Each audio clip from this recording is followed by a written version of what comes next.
SLC update for the 16th of October. AJ, don't forget your monthly pivot, that's your bias. So let's light the line in the sand for the rest of the month. There's your bias there, because we're below.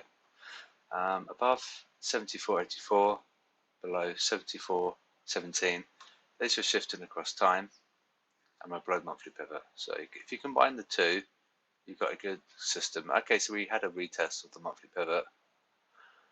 That would have got you stopped out, but you would have just resumed, and then you would have been okay. But we got the signal after that, so we would have been okay. We would have been quite good to have held, but I'm still happy with the results of the pips. So and the signals. The signals were very good this week at the start of the week, so I'm very happy.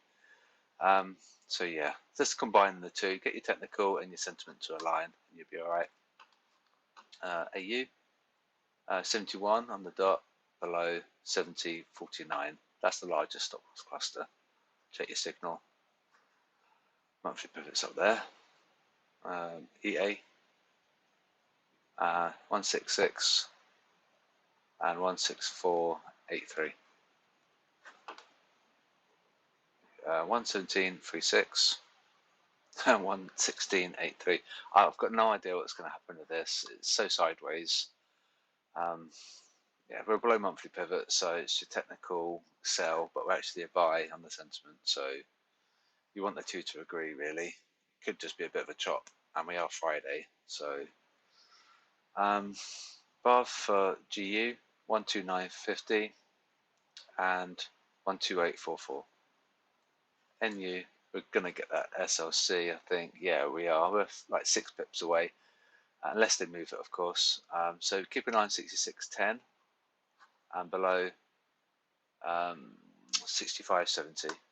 Just going to zap through these today. Only really to say about the top stop loss clusters. 123.81 and 122.95. There's your movement across time. See how they've held on, and they've held on to that bias. By doing so, the price comes down, and so that's that. Above for pound yen is 138.03, so very far away. Below is close, 135.47. So yeah, it's tricky, isn't it? I wouldn't trade the pound. I think they had a delay in their negotiations, a postponement. I'm not sure. Anything can happen with the pound right now, so I'd avoid it. Above 105.65, below 104.99. Remember, you can always pause the video if you want to check your monthly pivots and moving averages and stuff like that. Dollar CAD. Now, it's a big shift overnight, over the last 24 hours, so they really sold it. Not quite sure why, so I need to do a bit of research why that would be. Something obviously spooked the herd. That's a very unusual, dramatic move. That move in itself was a bullish one because they sold, and so up price comes. Above 132.60. Below is 132.03. By the looks of it, it looks like we're going to target that SLC, and we are below monthly pivot, and we are a sell.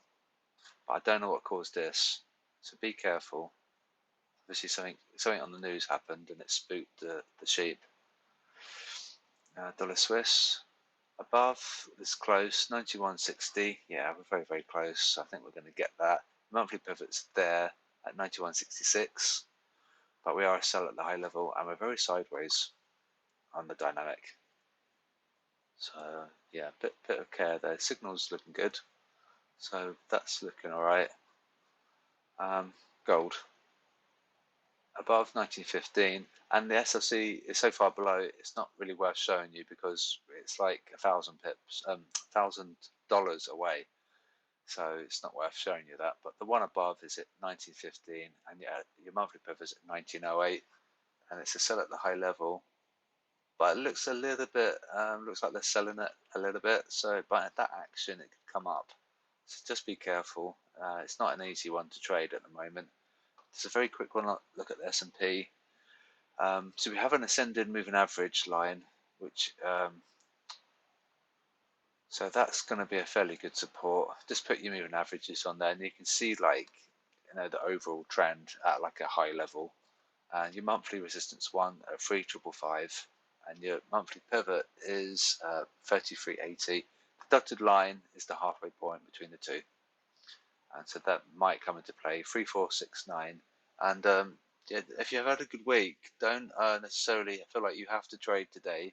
If you've made quite a bit of pips, you just hold on to your winners, and then we can resume next week for the signals. So, and we know that the signals have been good, so just perhaps do them, and then you'll be okay. So have a good weekend, and let me know if you need any help and stuff. I am here for you. If you want like advice or support, then I'm around, and I won't mind at all. And I'll be doing the Q&A on Sunday. So there's anyone has got any questions, then you can ask me there, or you can direct message me. Either way, it's like matter. And have a good weekend, and have a good time.